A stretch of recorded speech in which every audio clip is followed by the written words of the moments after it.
رات کے وقت عبیداللہ بن زیاد کا حکم پہنچا کہ اگر ابھی لڑائی شروع نہیں ہوئی ہے تو اسی وقت جب کہ یہ حکم پہنچے پانی پر قبضہ کر لو اور حسین بن علی رضی اللہ تعالیٰ عنہ اور ان کے ہمراہیوں کے لیے پانی بند کر دو۔ اگر سپاہی شمر کے زیر کمان آگے ہے تو شمر کو اس حکم کی تعمیل کرنی چاہیے۔ عمر بن سعد نے اس حکم کے پہنچتے ہی عمر بن حجاج کو 500 سوار دے کر ساحل فرات پر متعین کر دیا۔ اتفاقاً دن میں حسین کے ہمراہیوں نے پانی اپنے لیے نہیں بھرا تھا، ان کے تمام برتن خالی ہو گئے تھے۔ رات کو جب پانی بھرنا چاہا تو معلوم ہوا کہ دشمنوں نے پانی پر قبضہ کر لیا ہے۔ حسین بن علی نے اپنے بھائی عباس بن علی کو 50 آدمیوں کے ہمراہ پانی لینے کو بھیجا کہ زبردستی پانی لائیں، مگر ان ظالموں نے پانی نہ لینے دیا۔ اب دم بدم پیاس کی شدت نے تکلیف پہنچانی شروع کی۔ یہ ایسی اذیت تھی جو تیر و شمشیر کی اذیت سے زیادہ سوہان روح تھی۔ حسین رضی اللہ تعالیٰ عنہ کے چھوٹے بیٹے علی بن حسین بیمار تھے اور خیمے میں پڑے رہتے تھے۔ وہ اور ان کی بہن ام کلثوم یہ دیکھ کر صبح کو دشمنوں کا حملہ ہوگا اور تمام عزیز و اقارب جو اس وقت موجود ہیں قتل اور شہید ہوں گے رونے لگے۔ ان دونوں کی رونے کی آواز سن کر حضرت حسین خیمہ کے اندر آئے اور کہا کہ دشمن ہمارے قریب خیمہ زن ہے، تمہارے رونے کی آواز سن کر وہ خوش ہوں گے اور ہمراہیوں کے دل تھوڑے ہوں گے، تم کو ہرگز ہائے بائے کچھ نہیں کرنی چاہیے۔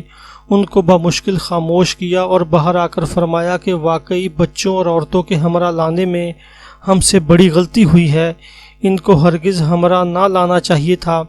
اس کے بعد حضرت حسین نے اپنے تمام ہمراہیوں کو اپنے پاس بلا کر کہا کہ تم لوگ یہاں سے جس طرف کو مناسب سمجھو چلے جاؤ، تم کو کوئی بھی کچھ نہ کہے گا، کیونکہ دشمنوں کو صرف میری ذات سے بحث ہے، تمہارے چلے جانے کو تو وہ اور بھی غنیمت سمجھے گے۔ میں تم سب کو اجازت دیتا ہوں کہ اپنی اپنی جان بچا لو۔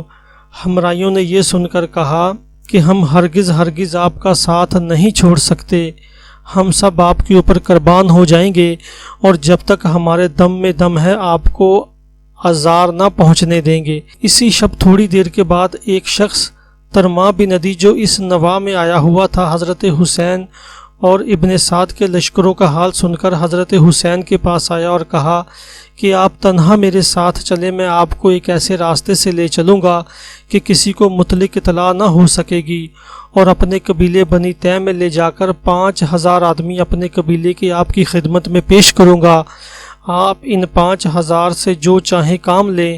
حسین رضی اللہ تعالیٰ عنہ نے کہا کہ میں نے ابھی ان سب سے کہا تھا کہ مجھ کو تنہا چھوڑ کر تم سب چلے جاؤ، تو انہوں نے اس بات کو گوارا نہیں کیا۔ اب یہ کیسے ممکن ہے کہ میں ان سب کو چھوڑ کر تنہا اپنی جان بچا کر نکل جاؤں؟ ان کے ہمراہیوں نے کہا کہ ہم لوگوں کو تو وہ کچھ کہیں گے نہیں، جیسا کہ آپ ابھی فرما چکے ہیں، وہ تو تنہا آپ کے دشمن ہیں، لہٰذا آپ اپنی جان بچانے کے لیے نکل جائیں۔ حضرت حسین نے کہا کہ عزیزوں اور رشتہ داروں کے بغیر کوئی چیز بھی گوارا نہیں ہو سکتی، میں بغیر آپ لوگوں کی معیت کے اپنی جان بچانے کے لیے ہرگز نہ جاؤں گا۔ چنانچہ اس شخص کو شکریہ کے ساتھ واپس کر دیا۔ جب صبح ہوئی تو شمر اور عمر بن سعد صفوف لشکر کو آراستہ کر کے میدان میں آئے۔ حضرت حسین نے بھی اپنے ہمراہیوں کو مناسب ہدایات کے ساتھ متعین کیا۔ شمر نے عبیداللہ، جعفر، عثمان، عباس کو میدان میں بلا کر کہا کہ تم کو امیر ابن زیاد نے امان دے دی ہے۔ انہوں نے کہا کہ ابن زیاد کی امان سے اللہ کی امان بہتر ہے۔ شمر اپنا سا منہ لے کر رہ گیا۔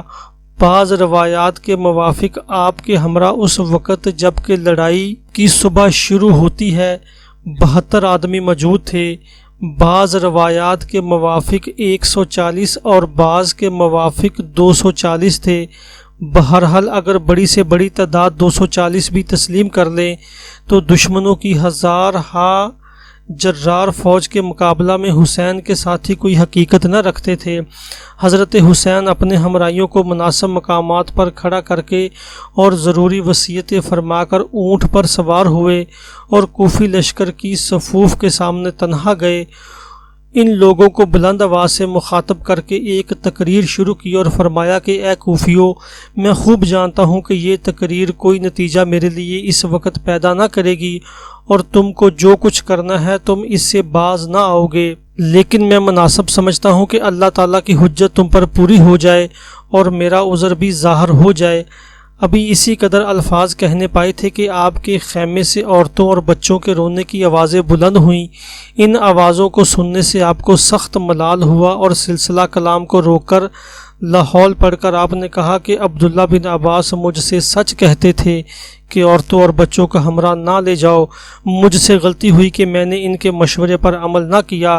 پھر لوٹ کر اپنے بھائی اور بیٹے کو پکار کر کہا کہ ان عورتوں کو رونے سے منع کرو اور کہو کہ اس وقت خاموش رہو، کل خوب دل بھر کر رو لینا۔ انہوں نے عورتوں کو سمجھایا اور وہ آوازیں بند ہوئیں۔ حضرت حسین نے پھر کوفیوں کی طرف متوجہ ہو کر اپنی تقریر اس طرح شروع کی: لوگو، تم میں سے ہر ایک شخص جو مجھ سے واقف ہے اور ہر ایک وہ شخص بھی جو مجھ کو نہیں جانتا اچھی طرح آگاہ ہو جائے کہ میں حضور صلی اللہ علیہ وسلم کا نواسہ اور حضرت علی کا بیٹا ہوں۔ حضرت فاطمہ میری ماں اور جعفر طیار میرے چچا تھے۔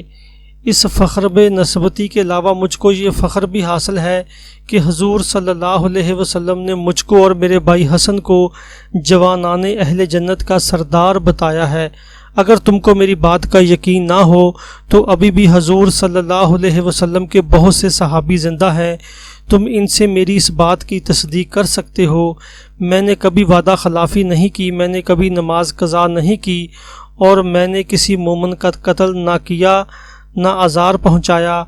اگر حضرت عیسیٰ علیہ السلام کا گدھا بھی باقی ہوتا تو تمام عیسائی قیامت تک اس گدھے کی پرورش اور نگہداشت میں مصروف رہتے۔ تم کیسے مسلمان اور کیسے امتی ہو کہ اپنے رسول کے نواسے کو قتل کرنا چاہتے ہو؟ نہ تم کو اللہ کا خوف ہے نہ رسول کی شرم ہے۔ میں نے جب کہ ساری عمر کسی شخص کو بھی قتل نہیں کیا تو ظاہر ہے کہ مجھ پر کسی کا قصاص بھی نہیں۔ پھر بتاؤ کہ تم نے میرے خون کو کس طرح حلال سمجھ لیا ہے؟ میں دنیا کے جھگڑوں سے آزاد ہو کر مدینہ میں حضور صلی اللہ علیہ وسلم کے قدموں میں پڑا تھا، تم نے وہاں بھی مجھ کو نہ رہنے دیا۔ پھر مکہ کے اندر بیت اللہ میں مصروف عبادت تھا، تم کوفیوں نے مجھ کو وہاں بھی نہ چین لینے دیا اور میرے پاس مسلسل خطوط بھیجے کہ ہم تم کو امامت کا حقدار سمجھتے اور تمہارے ہاتھ پر بیعت خلافت کرنا چاہتے ہیں۔ جب تمہارے بلانے کے موافق میں یہاں آیا تو اب تم مجھ سے برگشتہ ہو گئے۔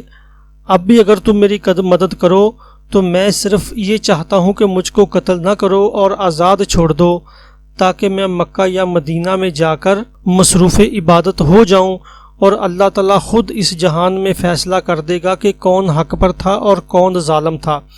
اس تقریر کو سن کر سب خاموش رہے اور کسی نے کوئی جواب نہ دیا۔